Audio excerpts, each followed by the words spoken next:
Good morning and welcome to Church at Home with Rachel for Monday, the 12th of September. I don't know about you, but I'm finding this aging thing happening. It's kind of scary. I was just having a sort of an email conversation with someone the other day and talking about the fact that I'm 51. And I don't feel it. In my head, I think I'm still in my 20s. And that's okay. I think that's okay. I still have all my mobility and all those things, and I have the wisdom. I hope I have the wisdom that's come with 30 more years. But in my heart, I think I'm still in my 20s, so I'm going to go with that. But the reason I'm thinking about this is because lately, when my parents came to visit, my dad hooked me up on Netflix with this program. It's like a sitcom for adults called Frankie and Grace with Lily Tomlin and Jane Fonda. And before I say anything else, I have to say, if I could age as graciously and gracefully as Lily Tomlin and Jane Fonda, I'll be in excellent shape. Wow, it's incredible watching these two women who, when I was a child, thought they were old then, and seeing them on like doing such an incredible job of acting and the characters that they play on that program, absolutely phenomenal. But what's really got me thinking is sort of catching up and watching the first couple of seasons of Frankie and Grace, um, is recognizing that our society is shifting. When I was, not many years ago, but as I was growing up and as I was maturing as a priest, I'm certainly not there yet. Haven't reached the pinnacle of maturity, but I'm working on it. But as I was going through, I realized that for a long, long time, that society seemed to be completely based on young people. Everything was focused on the young. Um, you know, Music, the news, everything we did had to be focused on attracting those young people and how are they perceiving things. And I don't think it's only because I'm getting older, but I think we're seeing a real shift in things as our society gets older, as we're recognizing that lifespans are extremely different than they used to be. It would be nothing when I was first ordained, when I was, back in 1999. It would be nothing for my parishioners to be, if they lived to be 78 or 79, it was not a tragedy if they died at that age. Remember when in my first parish, I was in Mitchell in Ontario, a little small town, and there was a gentleman named Warren. And when I was there, when I was the priest there, Warren turned 90, and I think he died at about 95. But Warren was like the hero of the town.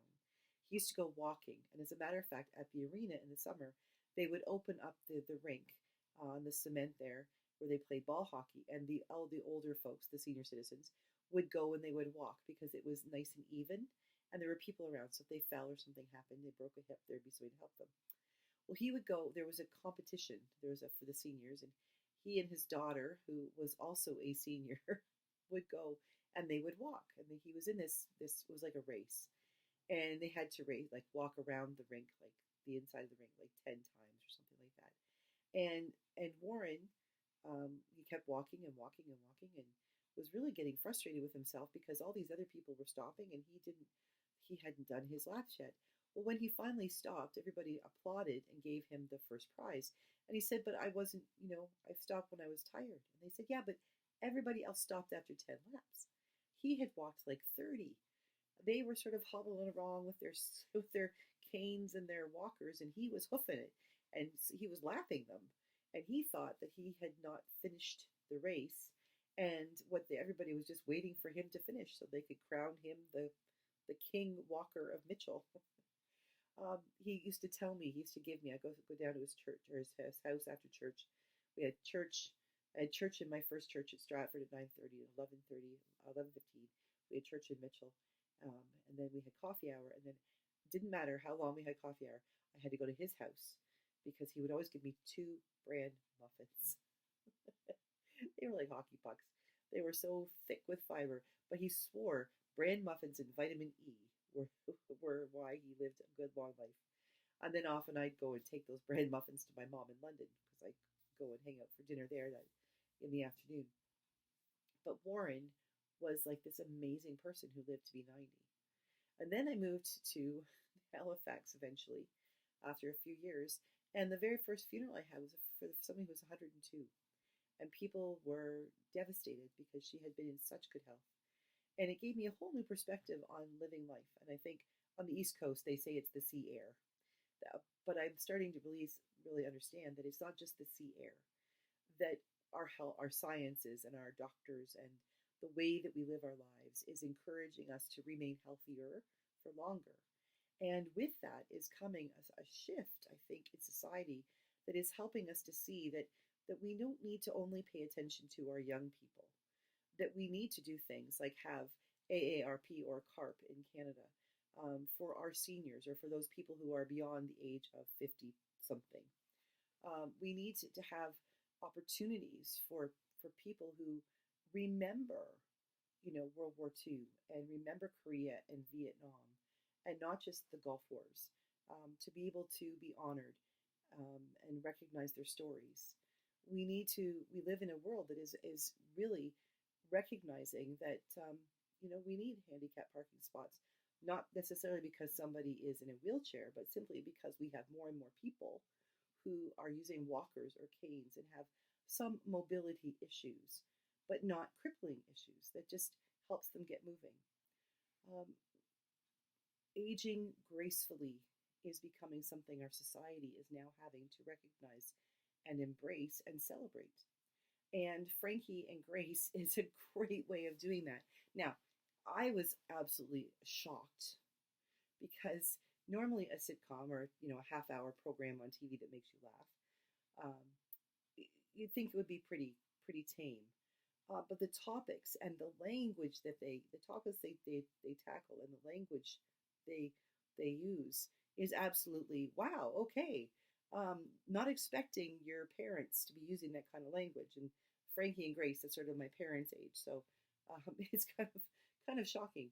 But at the same time, it's refreshing because it's a reminder to us young pups. Yeah, 51, I'm a young pup. Whatever. It's a reminder to us young pups that we aren't it. There are lots of people who have paved the roads ahead of us and who have given us the wisdom that we now take for granted because they fought hard for it. I think about the people who are in their 70s and 80s who, back when they were our age and younger, were the ones who were standing up and fighting for things like civil rights, who were doing that whole, the women who fought hard that when you got pregnant, you got maternity leave instead of just being told, thank you for working for us, here's your little parting gift and have a nice life. It wasn't that long ago that when a woman got pregnant and started having children, she would say goodbye to her employment, to her career.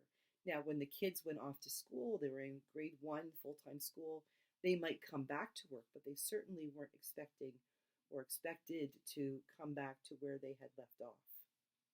That they would pick up their seniority. Nowadays, we have maternity leave and we have PATA leave.